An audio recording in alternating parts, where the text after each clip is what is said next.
Բարև ձեզ, Եվրոմեդիա 24-ի տաղավարում այսօր զրուցելու եմ հասարակական գործիչ Նարէ Սիմոնյանի հետ, բարև ձեզ Տիկին Սիմոնյան։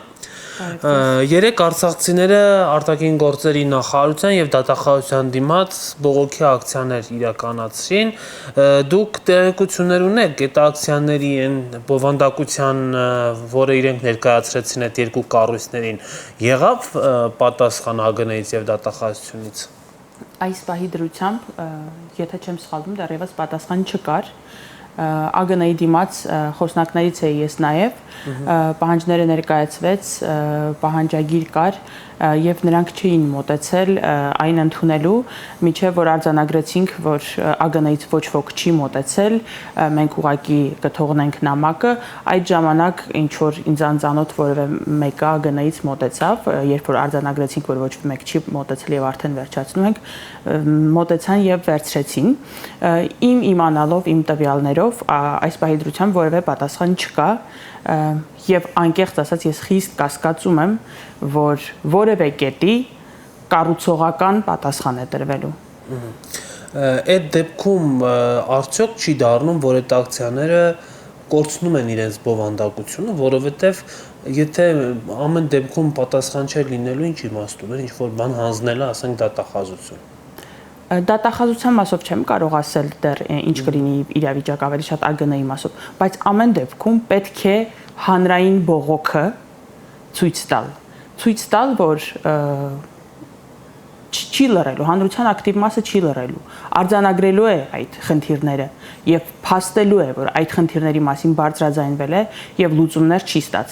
ստացվել։ Եթե նույնիսկ որևէ հարցով կամ մի քանի բարձրացված հարցերից մի քանիսով նույնիսկ կարճաժամկետ որևէ լուծում տրվի, դա կարելի է համարել փոքր հաջողություն։ Երկարաժամկետ ես ինքս մեծ սպասումներ չունեմ, որ արցախցիների մտահոգող հարցերին լուծումներ կտրվի, որովհետև տեսնում եմ, որ օրվա իշխանությունների երկարաժամկետ քաղաքականությունը ոչ միայն Արցախից ազատվելն էր, այլ նաև արցախցիներից։ Եվ կարծում եմ իրենց երկարաժամկետ քաղաքականությունը եւ այս սոցիալական շատ ոչ բարենպաստ եւ ոչ արդյունավետ ծրագրերը, որ իմիտացիա են ստեղծում, թե փորձում են օպերատիվ լուծել արցախցիների առաջ ծառացած խնդիրները, երկարաժամկետ առումով ուղղված են նպաստելու արցախցիների արտագաղթին Մայր Հայաստանից։ Ինչու են արցախցիները, ամեն դեպս իմ տպավորությունն այդպիսին է եւ իրենց հայտարարություններն են հանգեցնում դրան, որ արցախցիները մի տեսակ խուսափում են օրվա իշխանությունների հրաժարականի հարց բարձրացնելուց։ Կարծես ուզում են, բայց ինչ որ մի հանգամանք կա, որը խանգարում է, որն է այդ հանգամանքը։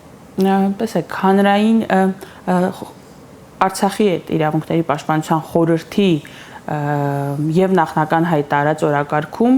եւ պահանջագրում, որը ավելի բովանդակային էր եւ ավելի շատ կետերի էր անդրադառնում, ինչպես օրինակ իշխանությունների կողմից ատելության քարոզին, հակասահմանադրական ձևով քաղաքացիությունից զրկելուն արցախցիներին, մի շարք խնդիրների ԵԱՀԿ Մինսկի խումբը պահպանելու անհրաժեշտությանը, Ադրբեջանի դեմ բողոք հայցերը հետ չվերցնելու անհրաժեշտությանը եւ այլն, շատ ավելի բովանդակային էր, այդ վերջնական պահանջագիրը ամեն դեպքում չհնչեց հրաժարականի պահանջ։ Չեմ կարող ասել հստակ պատճառները, թե ինչու խորհուրդը չանդրադարձավ, ունեմ մի քանի վարկած։ Գուցե այդ հարցերի շուրջ է եղել կոնսենսուս, քանի որ խորհուրդը տարբեր մարդկանցից եւ տարբեր հասարակական կազմակերպություններից է կազմված, գուցե կոնսենսուս է եղել խոսել միայն այս հարցերի մասին։ Գուցե ավելի հրատապ է համարվել եւ այս իշխանությունների օրոք լուծելի է համարվել այն հարցերը, որոնք բարձրաձայնվել են։ Գուցե հանրային եւ այդ հանրայինը մի քիչ ճակերտավոր, որովհետեւ շատ հաճախ ոչ թե հանրային, այլ իշխանությունների կողմից ուղղորդվող ճնշման քարոզի հետևանքն է, որ արցախցիները համենայն դեպս այս խորհրդի դեպքում ներքաղաքական խնդիրներից, ներքաղաքական պահանջներ ներկայացնելուց խուսափում են։ Ինչ վերաբերում է ընդհանրապես արցախցիների տրամադրվածությանը, արցախցիների մեծ մասը շատ լավ հասկանում է, որ Նիկոլ Փաշինյանը միայնակ է թողել Արցախը, Նիկոլ Փաշինյանը իր բոլոր գործողություններով եւ անգործությունով նպաստել է Արցախի հանձնմանը եւ նույնիսկ Արցախի ցեղասպանության եւ էթնիկ զտման օրերին նույնիսկ այդ օրերին է ինֆորմացիոն աջակցություն ցույց տվել Ադրբեջանին։ Հենց պատերազմի առաջին վայրկյաններին հայտարարելով, որ Հայաստանի Հանրապետությունը չի մտնելու ռազմական գործողությունների մեջ, ինչը նշանակում էր, որ շրջափակված, կիսասոված, թույլ զինված եւ շատ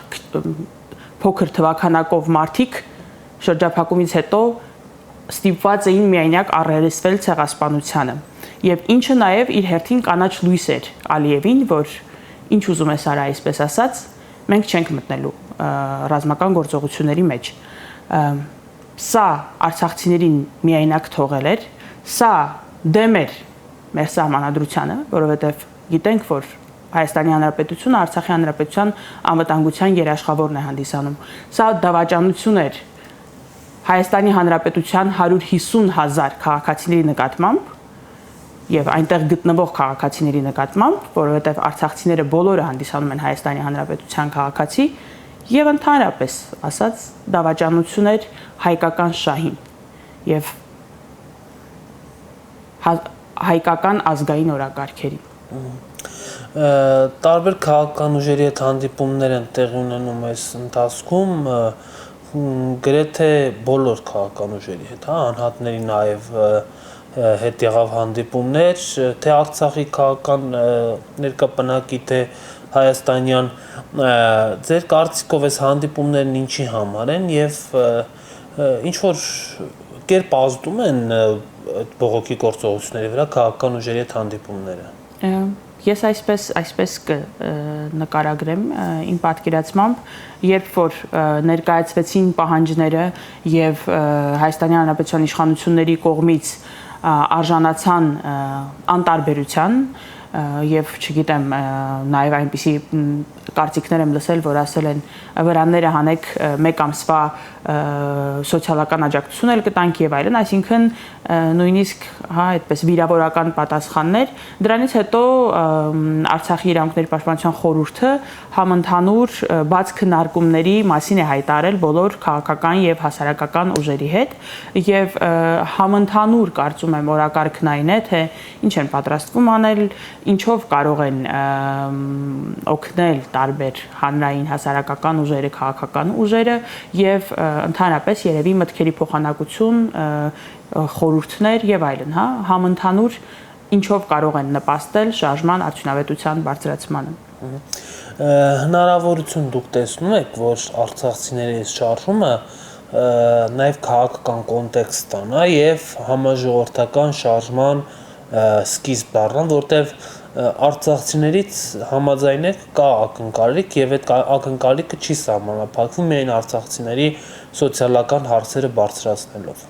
Դե նախ պետք է արձանագրենք, որ հենց այս պահին եղած պահանջները արդեն իսկ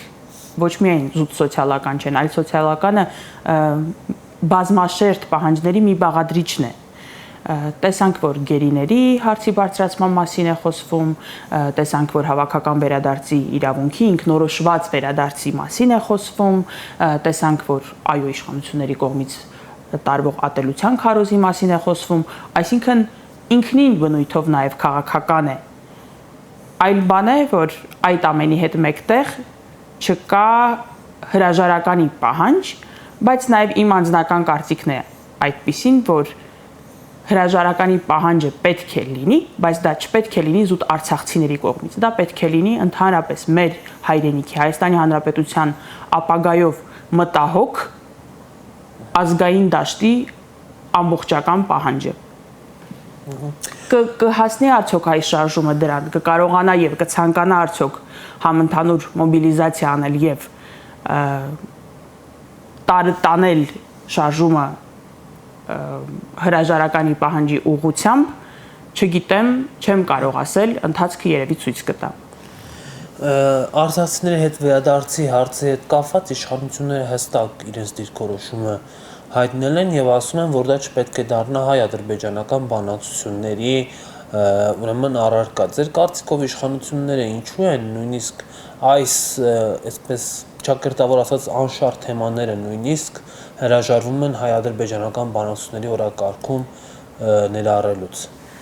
Կարծում եմ հստակ է, որ օրվա իշխանությունները ունեն մի գերնպատակ, դա իրենց իշխանության պահպանումն է հնարավորինս երկար ժամկետով եւ այդ նպատակի առաջ նրանք ոչինչի առաջ կանգ չեն առնում։ Կլինի դա հայրենիքի հանձնում, կլինի դա նոր զոհեր, կլինի դա նոր զիջումներ, կլինի դա բռնաճնշումների անընդունելի եւ հայտարարակ մակարդակ, կլինի հայտարարակ հայտարարություններ, այսինքն պետք է ֆիքսենք, որ գերնպատակը իշխանության պահպանումն է եւ չկա ոչ տարածքի պահպանման, ոչ անվտանգության, ոչ սոցիալական ապահովության։ Դրանք բոլորը գերնպատակ չեն, այլ այդ նպատակները իմիտացիա են ստեղծվում այդ նպատակների որոշ չափով բավարարման իշխանությունը պահելու համար։ Հիմա հետ գնանք 2021 թվական, երբ հանրային ճնշման տակ արտահերթ ընտրությունների մասին հայտարարվեց,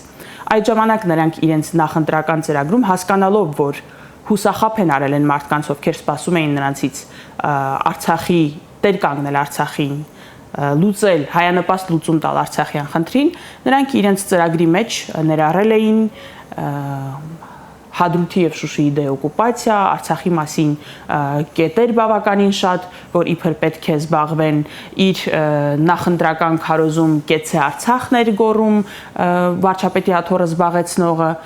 եւ երբ ընտրությունները եղան եւ նրանք կարողացան չեմ անդրադառնա ինչ մեթոդներով եւ ինչ ձևերով նորից վերցնել իշխանությունը, այսինքն չէին էլ տվել իշխանությունը, բայց կարողացան պահպանել իշխանությունը, նրանք կարծես մոռացան այդ ամենի մասին։ Ավելին 2023 թվականի բռնի տեղահանությունից հետո, երբ տարբեր լրագրողներ դիմում էին արտգործնախարարությանը, փորձելով ճշտել, հստակեցնել, արդյոք զբաղվում է արտգործնախարարությունը արցախցիների հավաքական իրավունքի խնդրով, ստանում էին պատասխան, որ այո, դա հայկական դիվանագիտության օրակարգում է արցախցիների հավաքական վերադարձի իրավունքը։ Բայց օրեր առաջ տեսանք խայտարակ հայտարարություն Արարատ Միրզոյանի կողմից, ԱԳՆ-ի կողմից, որտեղ ասվում է, որ բռնի տեղահանությունից եւ այդ ոչ իրավական հրամանագրից հետո խնդիրը դուրս է եկել օրակարգից։ Այդ ինչպես է, որ ամիսներ առաջ Արցախի բռնի տեղահանությունից հետո դեռ օրակարգում էր, այսօր որոշել եք, որ դուրս է եկել։ Միայն մեկն է եզրահանգումը։ Դիվանագիտությունը, ինչպես եւ դատարանները շատ հաճախ, այլ ազգային անվտանգության ծառայությունը, ազգային կարևորության տարբեր ինստիտուտներ ծառայեցվում են օրվա իշխանությունների քմահաճույքներին։ Հայկական դիվանագիտությունը չունի հայկական օրակարգերը սպասարկելու մտադրություն, ծրագիր, այլ օրվա դիվանագիտական հայտարարությունները կախված են օրվա իշխանությունների ներքաղաքական շահերից եւ իրենց իշխանությունն ամրապնդելու անհրաժեշտությունից եւ սпасել, որ դիվանագիտություն այս իշխանությունների օրոք սпасարկելու է հայկական շահը, արդեն կարծում եմ միամտություն է։ Որ ասում է իշխանությունների հետ ամեն ինչ պարզ է, բայց ընդդիմության վարկագիծն էլ է հիմա մի քիչ, այսպես ասեմ, տարակուսելի, որովհետև գիտեք, երկրորդ եւ երրորդ նախագահները, ավելի ճիշտ նախագահների քաղաքական թիմերը իրար մասին ինչ ասես գրում են հրապարակավ, ընդհուպ մինչև սեռական բնույթի հավանանքներ տարբեր անձանց, դուք որպես արցախցի ենթադրվում է, որ ընդդիմությունից պետք է նաև որոշակի ակնկալիքներ ունենաք, երբ այս ծանր սոցիալական վիճակի հետ մեկտեղ նայում եք ընդդիմության օրակարգին, ինչ եք զգում։ Երևի երկու մասի պետք է բաժանել հարցի պատասխանելը, որպես արցախցի կարող եմ ասել, որ ինչ որ չափով եւ ինչքան էլ որ բարձրաձայնվում է, հենց ընդդիմադիր գործիչների կողմից է բարձրաձայնվում արցախցիների հետ կապված եւ սոցիալական խնդիրները եւ իրավական խնդիրները եւ կարող եմ ասել, որ հետամուտ են լինում այլ հարց է, որ դժվար է դրանց լուծումներին հասնել օրվա իշխանությունների հետ, բայց շատ հաճախ հետամուտ են լինում, բարձրաձայնում են արցախցիների հուզող խնդիրների մասին եւ շնորհակալ եմ դրա համար։ Այդ առումով շատ թե քիչ ոչ միայն արցախցիների, այլև ընդհանրապես ազգային շահը, հայանպաստ ուղիները ընդդիմության կողմից են ցույց տրվում։ Այլ բան է, թե ով որքանով է արդյունավետ այն ամենում եւ ինչքան է այս ամենին խանգարում ընդդիմադիր դաշտի պարակտվածությունը։ Ինքս կարծում եմ, որ լուծում լինելու է եւ օրվա իշխանություններից կարողանալու ենք ազատվել միայն ազգային դաշտի համընդհանուր մոբիլիզացիա ապահովելու դեպքում։ Հաճելի չեն տեսնել ներընդդիմադիր այդ պայքարները։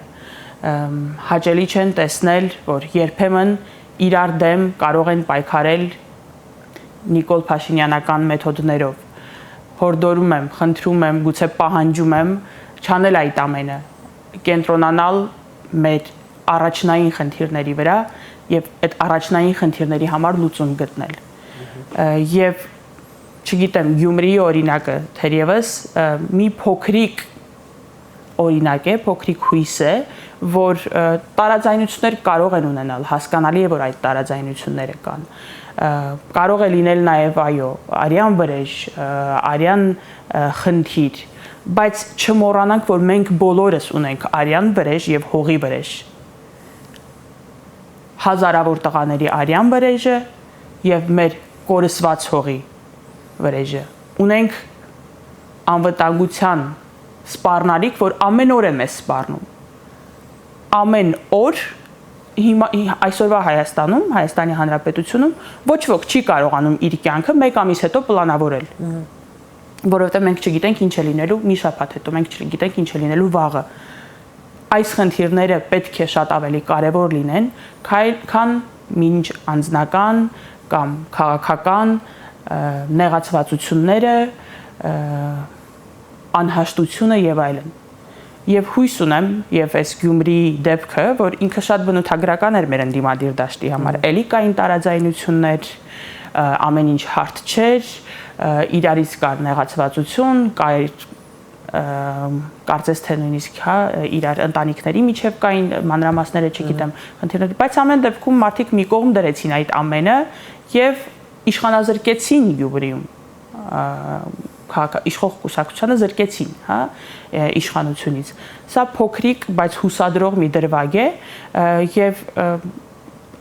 հաջորդ ընտրություններին կլինի, արդյոք թե հերթական կլինի, փողոցային պայքարին կլինի կամ հիբրիդային պատերազմի,